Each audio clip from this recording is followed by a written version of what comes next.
Ήταν ένα από εκείνα τα βράδια που το σπίτι φαινόταν πολύ ήσυχο, πολύ άδειο. Καθόμουν στον καναπέ με μια κουβέρτα στα πόδια μου, βλέποντας χωρίς ιδιαίτερο ενδιαφέρον ένα reality show. Ο Ήθαν είχε πει ότι ήταν μόνο ένα ταξίδι μιας νύχτας, μια γρήγορη συνάντηση, τίποτα σημαντικό, αλλά οι ώρες περνούσαν και το τηλέφωνό μου παρέμενε σιωπηλό. Το ρολόι χτυπούσε πιο δυνατά από την τηλεόραση. Αυτός ο γνωστός πόνος άρχισε να με πιάνει στο στήθος. Αυτός που ψιθυρίζει, κάτι δεν πάει καλά. Πήρα το τηλέφωνό μου, προσπαθώντας να ακούγομαι αδιάφορη, παρόλο που τα χέρια μου ήταν ιδρωμένα. Έλα, σήκωσε το, Ήθαν, μουρμούρισα με ένα μικρό γέλιο που δεν μου τέριαζε. 2 κουδουνίσματα και μετά. Γεια σας. Αλλά δεν ήταν αυτός. Ήταν μια γυναίκα, ήρεμη, απαλή και εντελώς άγνωστη. Η καρδιά μου χτύπησε δυνατά. Ποιος είναι, προσπαθώ να βρω τον Ήθαν Μίλερ. Είναι στον ντους αυτή τη στιγμή. Ποιος μιλάει, είπε, χαρούμενη σαν να μην ήταν τίποτα. Το στομάχι μου πάγωσε. Η γυναίκα του, κατάφερα να πω, αν και η φωνή μου έτρεμε. Ακολούθησε μια απότομη εισπνοή, μια στιγμή σιωπής και μετά η γραμμή έπεσε. Απλά κάθισα εκεί, με το τηλέφωνο στο χέρι, κοιτάζοντας τον τοίχο, ενώ οι λέξεις αντιχούσαν στο κεφάλι μου. Είναι στον ντους. Απλά κάθισα εκεί παγωμένη. Το τηλέφωνο γλίστρισε από το χέρι μου και έπεσε στον καναπέ δίπλα μου, εξακολουθώντας να λάμπει σαν μια σκληρή υπενθύμηση. Η καρδιά μου χτυπούσε τόσο δυνατά που μπορούσα να την ακούσω στα αυτιά μου. Προσπάθησα να πείσω τον εαυτό μου ότι είχα ακούσει λάθος, ότι ίσως ήταν κάποιος υπάλληλος του ξενοδοχείου ή κάποιος βοηθός. Αλλά η φωνή της δεν ήταν επαγγελματική. Ήταν οικία, χαλαρή, σαν να ανήκε εκεί. Και αυτό ήταν που με τρόμαξε περισσότερο. Τηλεφώνησα ξανά, απελπισμένη για λογική, για οτιδήποτε θα μπορούσε να κάνει αυτό το γεγονός να φαίνεται λιγότερο πραγματικό. Αλλά η κλήση πήγε κατευθείαν στον τηλεφωνητή. 1, 2, 3 φορές. Τα δάχτυλά μου έτρεμαν τόσο πολύ που σχεδόν έριξα ξανά το τηλέφωνο. Κοίταξα τη φωτογραφία του γάμου μας στον τοίχο, με το χέρι του γύρω μου, και τους δύο να χαμογελάμε σαν να είχαμε καταλάβει τη ζωή. Πίστευα σε αυτή τη φωτογραφία. Τώρα έμοιαζε απλώς με ένα ψέμα πλαισιωμένο σε ξύλο. Το δωμάτιο φαινόταν μικρότερο, βαρύτερο, κάθε δευτερόλεπτο έμοιαζε με υγρό τσιμέντο. Συνέχεια αναρωτιόμουν, γιατί να είναι εκεί μια άλλη γυναίκα, γιατί να απαντήσει στο τηλέφωνό του, και τότε, σαν γροθιά στο στομάχι, με χτύπησε. Η απλούστερη, η πιο καταστροφική απάντηση. Δεν ήταν μόνος. Ο άντρας που εμπιστευόμουν, ο άντρας που περίμενα κάθε βράδυ, ήταν στον ντους με κάποια άλλη, και μόλις άκουσα τη φωνή της. Σηκώθηκα και άρχισα να περπατώ, το πάτωμα τρίζοντας κάτω από τα γυμνά μου πόδια. Ο αέρας φαινόταν πυκνός, σχεδόν δύσκολο να αναπνεύσω. Συνέχεια κοίταζε το τηλέφωνο σαν να μου χρωστούσε μια εξήγηση, σαν να μπορούσε ξαφνικά να ανάψει και να κάνει όλα αυτά να εξαφανιστούν. Αλλά βαθιά μέσα μου, ήξερα ότι αυτή η φωνή, αυτή η ήρεμη γλυκύτητα, δεν ανήκε σε μια άγνωστη. Ανήκε σε κάποια που νόμιζε ότι τον είχε. Και ίσως, μόνο ίσως, τον είχε. Πήγα στην κουζίνα και έβαλε ένα ποτήρι νερό, αν και ο λαιμός μου ήταν πολύ σφιγμένος για να καταπιώ. Η αντανακλάσή μου στο παράθυρο με τρόμαξε. Κόκκινα μάτια, χείλη που έτρεμαν. Μια γυναίκα που σχεδόν δεν αναγνώριζα. Σύνελθε, ψιθύρισα, αλλά η φωνή μου έσπασε στη μέση. Δεν ήμουν έτοιμη να κλάψω. Όχι ακόμα. Τα δάκρυα θα σήμαιναν αποδοχή, και δεν ήμουν έτοιμη. Όχι απόψε. Έτσι, ξανακάθισα στον καναπέ, κρατώντας σιωπηλά το τηλέφωνο, επαναλαμβάνοντας κάθε λέξη, κάθε ψέμα, κάθε «σε αγαπώ», που ξαφνικά μου φαινόταν προβαρισμένο. Η καρδιά μου δεν ήταν απλώς ραγισμένη. Αναδιατάσσεται σε κάτι πιο κρύο, πιο αιχμηρό. Και αν και δεν το ήξερα ακόμα, εκείνο το τηλεφώνημα δεν ήταν μόνο το τέλος του γάμου μου. Ήταν η αρχή της εκδίκησής μου. Ήρθε το πρωί, αλλά ένιωθα σαν η νύχτα να μην είχε τελειώσει ποτέ. Δεν κοιμήθηκα. Όχι πραγματικά. Απλώς ξάπλωσα εκεί κοιτάζοντας το ταβάνι, ακούγοντας τον ήχο το χτύπο της καρδιάς μου και αναρωτιόμουν πώς όλα μπορούσαν να αλλάξουν με ένα τηλεφώνημα. Ο ήλιος έμπαινε από τις περσίδες, ζωγραφίζοντας ρίγες σε όλο το δωμάτιο, αλλά ακόμα και το φως μου φαινόταν ενοχλητικό. Ήταν σαν ο κόσμος να με προκαλούσε να συμπεριφερθώ φυσιολογικά, ενώ εγώ κατέρεα εσωτερικά. Σηκώθηκα, έφτιαξα καφέ που δεν μπορούσα να γευτώ και προσπάθησα να πείσω τον εαυτό μου ότι υπερβολικά αντιδρούσα. Ίσως ήταν ένα παρεξήγηση. Ίσως ήταν μια συνάδελφος, μια φίλη, οποιαδήποτε άλλη εκτός από αυτό που μου έλεγε το ένστικτό μου. Αλλά το θέμα με τα ένστικτα είναι ότι δεν λένε ψέματα. Απλά περιμένουν να τα καταλάβεις. Και το δικό μου ήταν ήδη πολύ μπροστά, ψιθυρίζοντας την αλήθεια που δεν ήμουν έτοιμη να ακούσω. Παρόλα αυτά, είπα στον εαυτό μου να αναπνεύσει, να περιμένει, να τον αφήσει να τηλεφωνήσει πρώτος. Χρειαζόμουν να ακούσω τη φωνή του, να δω αν η ενοχή είχε εισχωρήσει στον τόνο του. Προβάρισα τι θα έλεγα αν έλεγε πάλι ψέματα, αλλά η καρδιά μου δεν ηρεμούσε. Κάθε ήχο στο σπίτι με έκανε να αναπηδάω. Το βουητό του ψυγείου, το βουητό του τηλεφώνου μου που δεν ήταν αυτός. Ποτέ πριν δεν είχα νιώσει τόσο έντονα τη σιωπή. Πέρασε μια ώρα, μετά άλλη μια. Συνέχιζα να ελέγχω το τηλέφωνό μου, ακόμα και όταν ήξερα ότι δεν το είχα ακούσει να χτυπάει. Η αναμονή ήταν βασανιστική.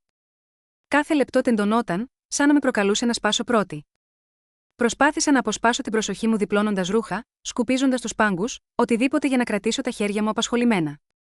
Αλλά όσο και να καθάριζα, δεν μπορούσα να ξεχάσω την εικόνα της να απαντά στο τηλέφωνο του άντρα μου. Η σκέψη αυτή επαναλαμβανόταν συνεχώς, σκληρή και αμήλικτη. Όταν τελικά τηλεφώνησε, πάγωσα. Ο αντίχειράς μου αιωρούταν πάνω από την οθόνη, η καρδιά μου χτυπούσε δυνατά, το μυαλό μου γυρνούσε. Απάντησα ούτως ή άλλως, με σταθερή φωνή, αν και το σώμα μου ένιωθα σαν να ήταν φτιαγμένα από γυαλί. «Γεια σου, μωρό μου», είπε με άνετο, χαλαρό τόνο. «Συγγνώμη, είχα κακό σήμα νωρίτερα». «Όλα εντάξει», ο τόνος του ήταν απαλός. Πολύ απαλός. Τότε κατάλαβα. Η ενοχή έχει ήχο. Απλά πρέπει να είσαι αρκετά κοντά για να την ακούσεις. «Ποιος απάντησε στο τηλέφωνό σου, Ήθαν?» ρώτησα. Σιωπή, μετά σύγχυση. Πολύ εξεζητημένη για να είναι αληθινή. «Τι, κανείς». «Ίσως η καθαρίστρια», είπε με ένα νευρικό γέλιο που μου γύρισε το στομάχι. «Η υπηρεσία καθαριότητας δεν αποκαλεί τους ανθρώπους, μωρό μου», απάντησα. Η παύση που ακολούθησε έλεγε όλα όσα δεν μπορούσαν να πουν οι λέξεις. Εκείνη τη στιγμή, ο χώρος μεταξύ μας έγινε κάτι που δεν μπορούσα να ξαναπεράσω. Τράβλησε, προσπαθώντας να συνέλθει, αλλά κάθε λέξη του έσκαβε ακόμα πιο βαθιά το στομάχι μου. «Υπερβάλλεις, Κλέρ. Σου είπα ότι είναι μόνο δουλειά». Η φωνή του ήταν τώρα σταθερή, αμυντική, σχεδόν προσβεβλημένη. Αυτός ο τόνος, που χρησιμοποιούν οι άντρες όταν ξέρουν ότι είναι ένοχοι, αλλά δεν αντέχουν να τους πιάσουν. Μπορούσα σχεδόν να ακούσω το σφιγμό του να επιταχύνεται μέσα από το τηλέφωνο. Έχτιζε τύχη με δικαιολογίες, αλλά εγώ είχα ήδη δει μέσα από τις ρογμές.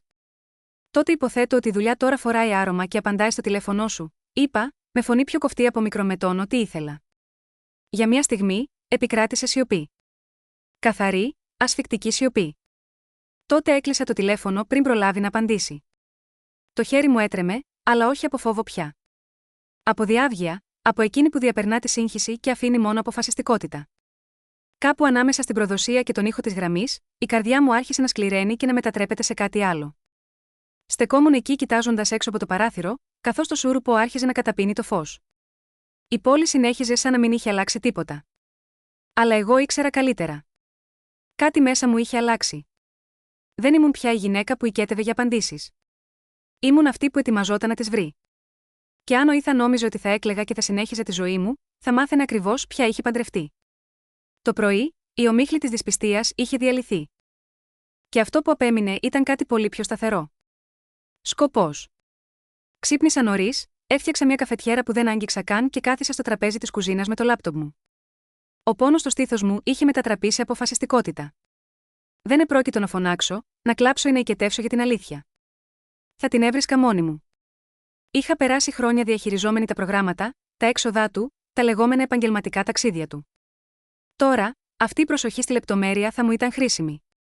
Πρώτα τηλεφώνησα στο ξενοδοχείο, κρύβοντας τη φωνή μου πίσω από επαγγελματισμό. «Καλησπέρα. Είμαι η Άντζελα από την Blue Line Corporation. Μπορώ να επιβεβαιώσω τα στοιχεία check-in του Κάπα Ethan Miller», ο τόνος μου ήταν ήρεμος. Πολύ ήρεμος. Του είδους που κρύβει μια καταιγίδα από κάτω. Η ρεσεψιονίστ δεν δίστασε. «Ναι, κυρία μου. Ο Suite 302 έκανε check-in χθες το βράδυ μαζί με την κυρία Ava Green». Για μια στιγμή, ξέχασα πως να αναπνέω. Εκεί ήταν. Το όνομα που θα χαραζόταν στη μνήμη μου. Την ευχαρίστησα, έκλεισα το τηλέφωνο και κοίταξα το τηλέφωνο σαν να είχε μόλις ομολογήσει ένα έγκλημα. Ava Green. Ένα όνομα που ακουγόταν σχεδόν ποιητικό. Απαλά φωνήεντα, απαλός ρυθμός. Πολύ όμορφο για αυτό που αντιπροσώπευε. Το ψιθύρισα μια φορά, αφήνοντάς το να μου μπει καλά. «Ava, θα με θυμάσαι», είπα σιγά σιγά. Και το εννοούσα. Γιατί κάτι βαθιά μέσα μου είχε μπει στη θέση του. Και για πρώτη φορά μετά από πολύ καιρό, δεν φοβόμουν. Ήμουν ξύπνια. Μόλις έμαθα το όνομά της, όλα έγιναν πιο ξεκάθαρα. Σαν ο κόσμος να είχε ξαφνικά εστιάσει. Δεν κυνηγούσα πια φαντάσματα. Ακολουθούσα τα χνάρια και ο Ήθαν είχε αφήσει πολλά. Άνοιξα τον κοινό μας τραπεζικό λογαριασμό στο φορητό υπολογιστή μου και άρχισα να τον περιηγούμε.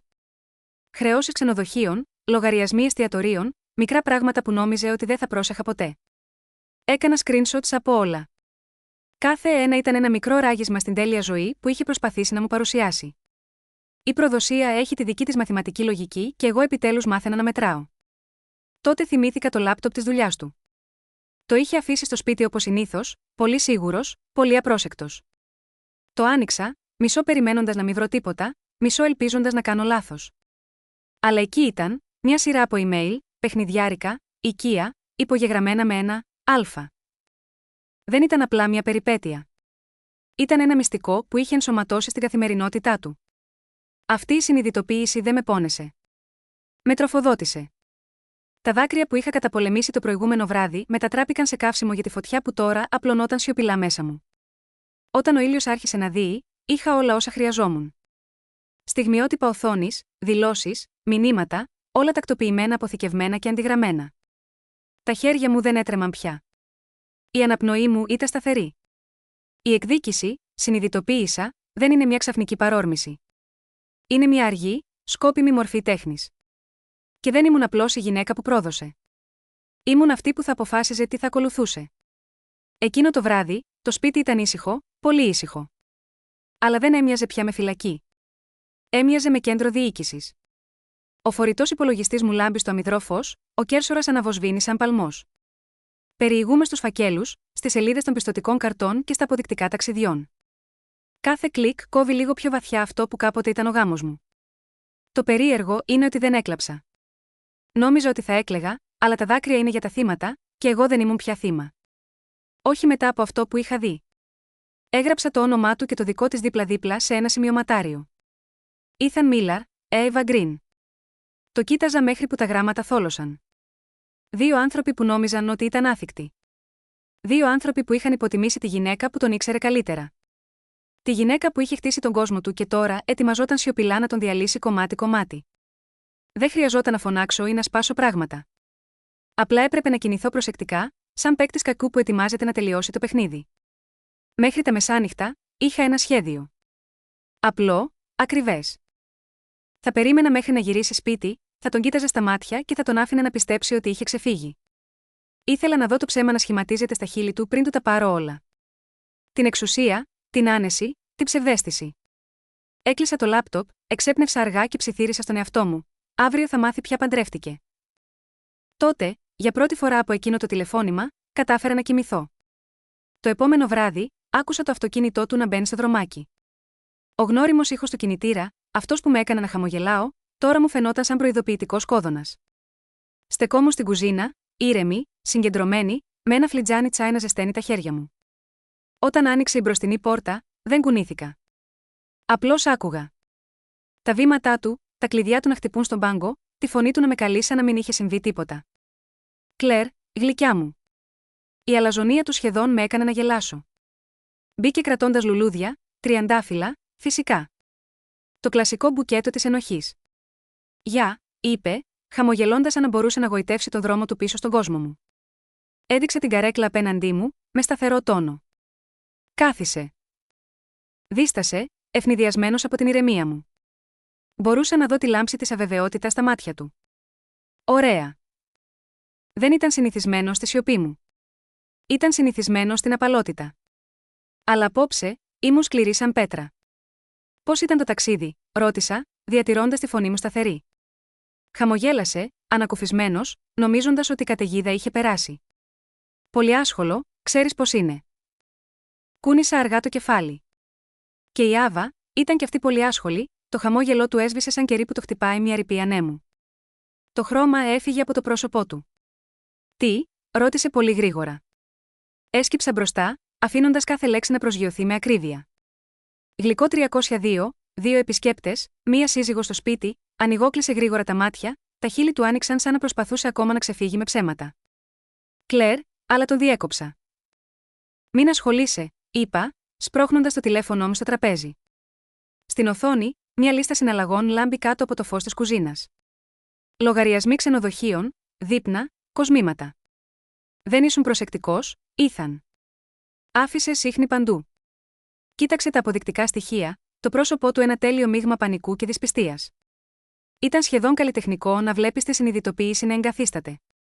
Κλέρ, σε παρακαλώ, είπε τελικά, η φωνή του να σπάει τόσο ώστε να ακούγεται ξανά ανθρώπινη. Δεν σήμαινε τίποτα. Γύρισα το κεφάλι μου, μελετώντας το σαν ξένο. Ούτε εσύ, απάντησα απαλά. Αυτή η φράση κρεμόταν μεταξύ μας, βαριά και οριστική. Για μία φορά, δεν είχε απάντηση.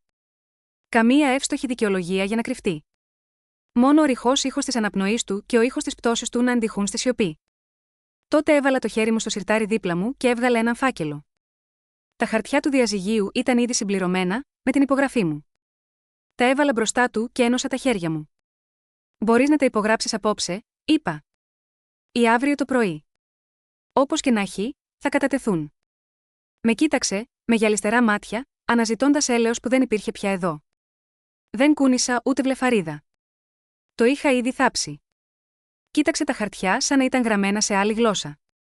Δεν μπορείς να τερματίσεις τα πάντα για ένα λάθος, είπε, υψώνοντας τη φωνή του, απελπισμένος να ακουστεί δίκαιος. Παραλίγο να το χαστούκίσω. Παραλίγο ένα λάθος, επανέλαβα, ακουμπώντας πίσω στην καρέκλα μου. Εσύ το τελείωσες όταν απάντησες στο τηλέφωνό σου. Άνοιξε το στόμα του, αλλά δεν βγήκε κανένα λόγο. Για μια φορά, ο Ήθαν Μίλερ, ο άντρας που πάντα είχε κάτι έξυπνο να πει, έμεινε άφωνος. Τον παρακολούθησα να καταραίει σε πραγματικό χρόνο, η μάσκα να γλιστράει κομμάτι-κομμάτι. Ήταν παράξενο, σχεδόν συναρπαστικό. Ο ίδιος άντρας που κάποτε κατήχε την καρδιά μου τώρα φαινόταν μικρός, φοβισμένος. Κενός, ψιθύρισε. Θα το μετανιώσεις. Χαμογέλασα αργά και σταθερά. Αμφιβάλλω, είπα, σπρώχνοντας ένα άλλο χαρτί προς το μέρος του.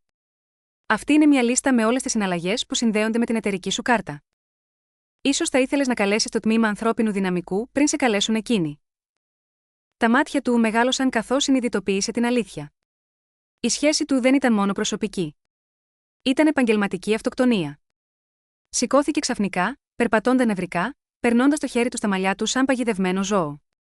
Εγώ όμως παρέμεινα καθισμένη, ήρεμη όπως πάντα, με το τσάι μου ακόμα ζεστό μπροστά μου. Είχα φανταστεί αυτή την αντιπαράθεση εκατοντάδες φορές, αλλά η πραγματικότητα ήταν πιο καθαρή, πιο έντονη.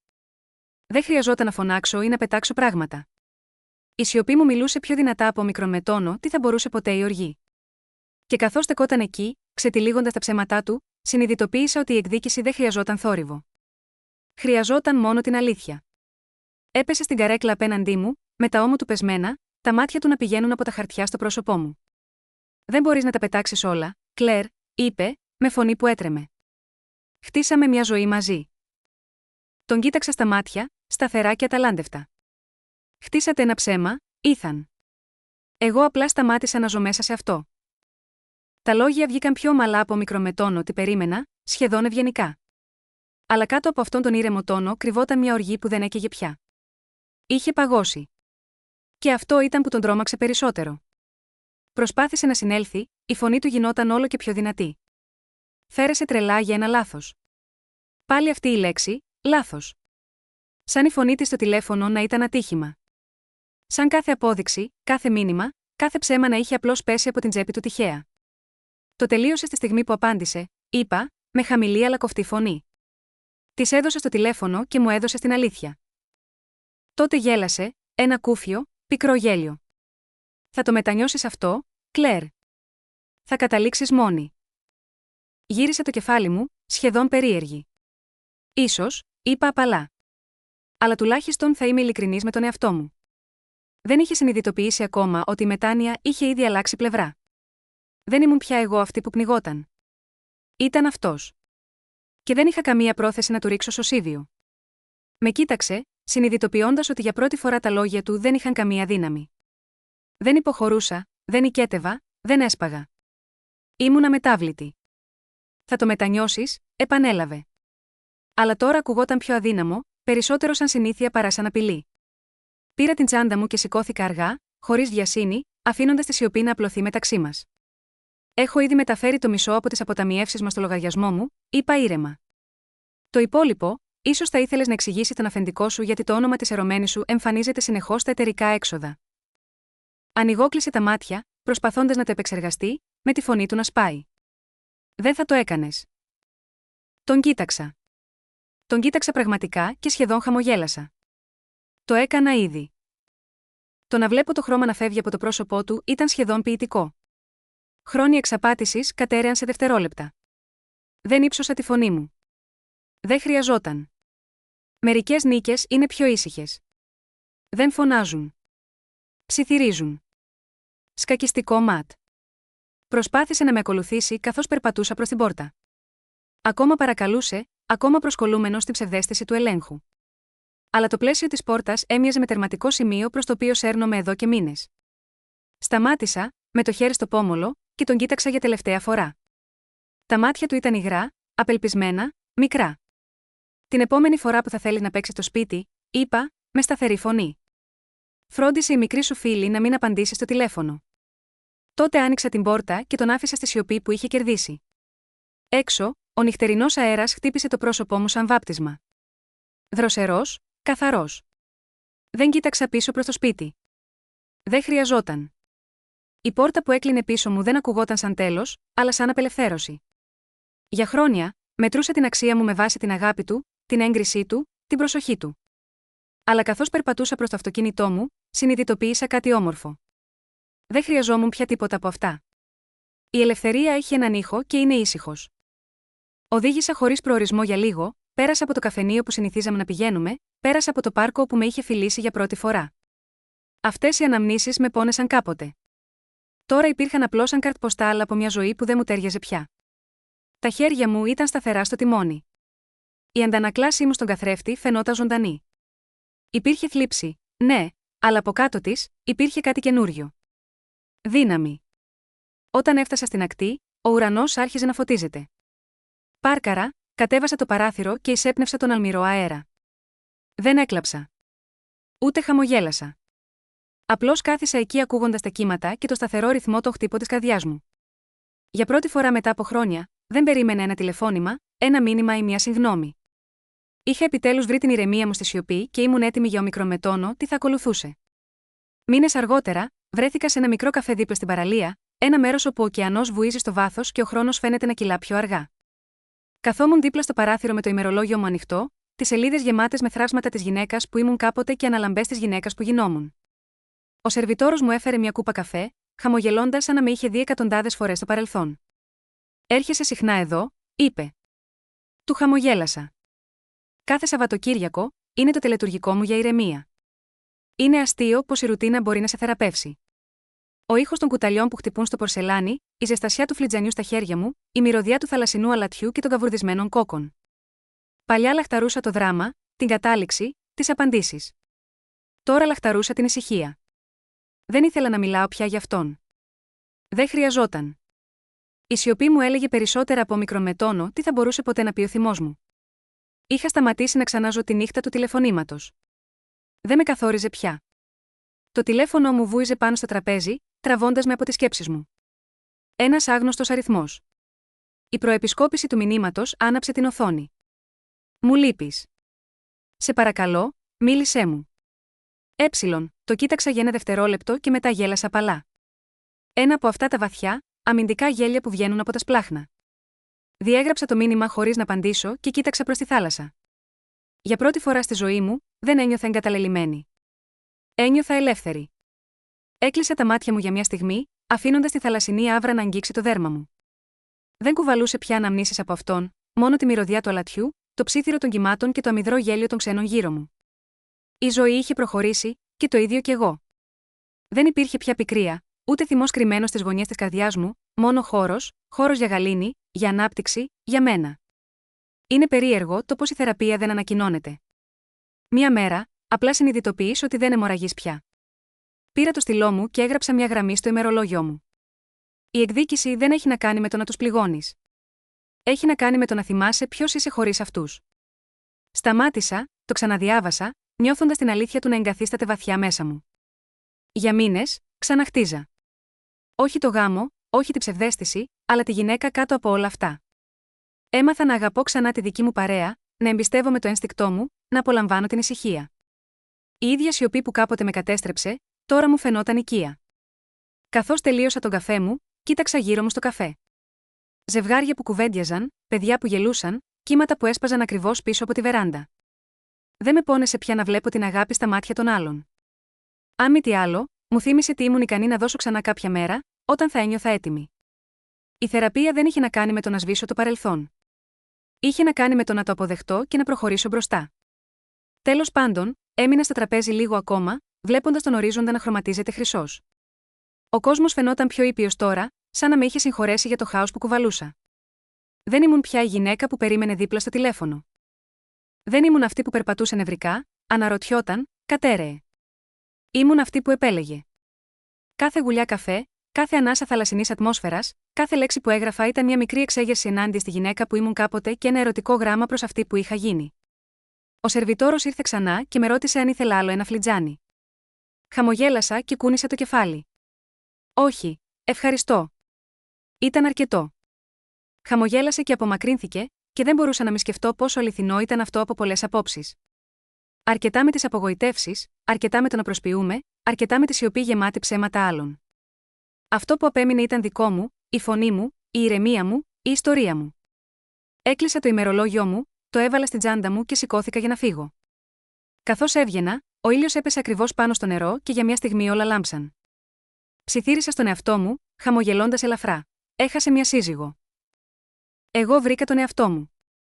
Και έτσι απλά, ήρθε η παλήρια. Σταθερή, ατελείωτη, συγχωρητική. Δεν χρειαζόμουν πια εκδίκηση. Είχα ήδη κερδίσει.